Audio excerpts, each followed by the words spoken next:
Assalamualaikum warahmatullahi wabarakatuh. Alhamdulillahilladzi hadana lihadza wa ma kunna linahtadiya laula an hadanallah. Asyhadu an la ilaha illallah wa asyhadu anna Muhammadar Rasulullah. Allahumma sholli ala sayyidina Muhammad wa ala ali sayyidina Muhammad.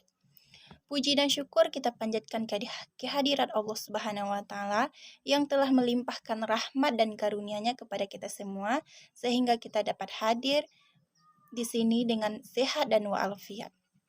Tak lupa juga kita selawatkan serta salam kepada Nabi Roh junjungan kita, Nabi besar Muhammad sallallahu alaihi wasallam dengan berlapaskan doa, Allahumma sholli ala sayyidina Muhammad wa ala ali sayyidina Muhammad. Yang saya hormati bapak-bapak dan ibu-ibu semua, semoga kita semua dalam lindungan Allah Subhanahu wa taala. Amin amin amin ya rabbal alamin. Mudah-mudahan kita yang hadir di sini senantiasa mendapatkan syafaat yang dijanjikan oleh Nabi kita, Nabi Muhammad SAW, yaitu pada hari ini tidak bergunanya harta yang berlimpah, pangkat, anak, dan cucu, melainkan yang berguna hanyalah hati yang beriman. Baiklah, saya tidak akan memperpanjang mukadimah saya, masuklah kepada pidato singkat saya yang berjudul Seorang Muslim Sejati dan Iman dan Hijrah yang Sebenarnya. Yang harus bapak-bapak dan ibu-ibu ketahui bahwasanya sebagai orang Islam haruslah berupaya sesungguhnya untuk menjadi muslim yang sempurna. Karena dengan muslim yang baik, maka hablun minallah wa hablun minannas benar-benar bisa terjalin dengan sebenarnya, yakni yang sesuai dengan syariat Islam. Dengan upaya yang sangat baik itu, maka kita akan meraih menjadi orang yang sempurna Islamnya. Kesempurnaan sebagai manusia ditandai dengan kenyamanan, ketenangan, dan menghadapi problematika kehidupan yang penuh rintangan dan tantangan. Sesungguhnya manusia tidak adalah yang sempurna. Tetapi seseorang dikatakan atau disebut Islamnya sempurna, ciri apabila dalam hidup ini senantiasa menyelamatkan orang lain, sesama muslim lainnya, baik dari gangguan lidahnya maupun tangannya. Untuk itu, dalam pergaulan sehari-hari ini, harus mampu untuk menjalin lisan, jangan sampai berkata-kata kasar kepada seseorang, ataupun jangan sampai tangan kita menyakiti seseorang. Pengakuan seseorang muslim sejati berasal dari mengikhlaskan apa yang telah ditetapkan oleh Allah Subhanahu wa taala serta mengikhlaskan akidah dan ibadah. Tidak sedikit orang mengaku muslim sebatas tampilan atau oleh karena dilahirkan dari seorang muslim. Tidak cukup seorang mengaku sebagai muslim, harus memahami arti dari pengakuannya dari tanpa bukti. Dari seorang muslim, ada hal yang harus ada pada diri muslim, seorang muslim itu. Pengakuan yang jujur dan dapat dibuktikan dan agar bisa dipertanggungjawabkan oleh dirinya sendiri.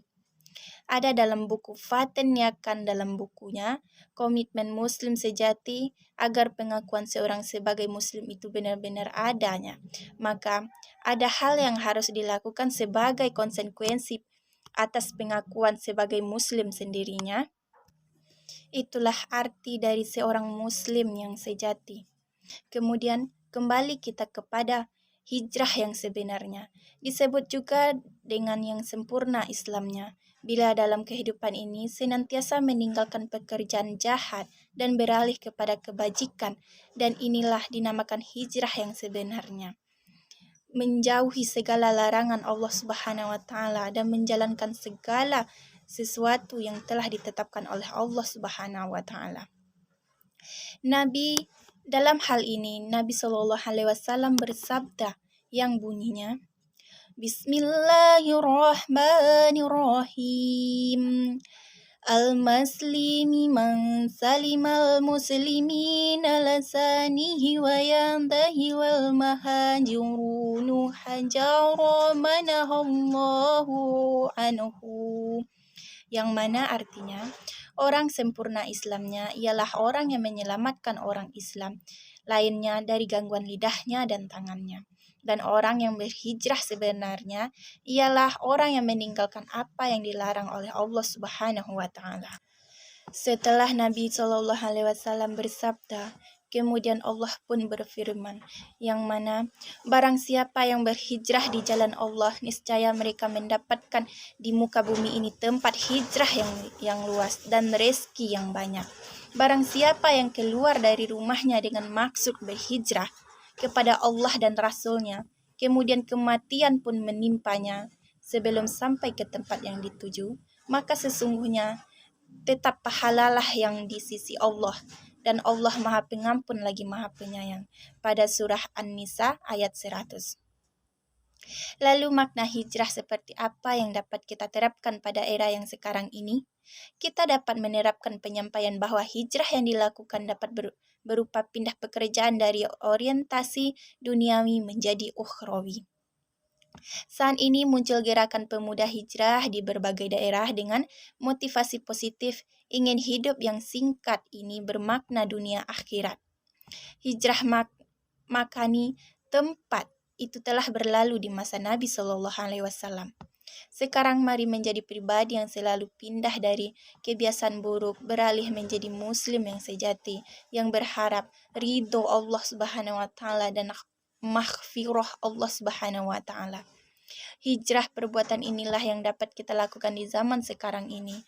Pertolongan Allah itu ada dan Dia hanya akan menolong kepada hambanya yang senantiasa merubah dirinya. Inilah makna hijrah yang sebenarnya, bapak-bapak dan ibu-ibu sekalian, yang dapat diterapkan pada kehidupan sehari-hari kita. Untuk beberapa kalangan, terutama anak muda yang memiliki kesadaran baru tentang Islam, mencoba mempromosikan gerakan hijrah. Hijrah sebagai sebuah gerakan yang bersifat spiritual, artinya kebiasaan hijrah tidak semata-mata ditentukan oleh perpindahan fisik, tapi juga ditentukan oleh niat dari seseorang untuk melakukan perpindahan dalam konteks modern ini. Hijrah dipahami sebagai upaya untuk mengubah perilaku dan mental dengan semangat keikhlasan yang baru. Sementara dalam Kamus Bahasa Indonesia dalam bentuk nominal hijrah diartikan dengan perpindahan Nabi Shallallahu Alaihi Wasallam bersama sebagian pengikutnya dari Mekah ke Madinah untuk menyelamatkan diri dari tekanan kaum kafir Quraisy.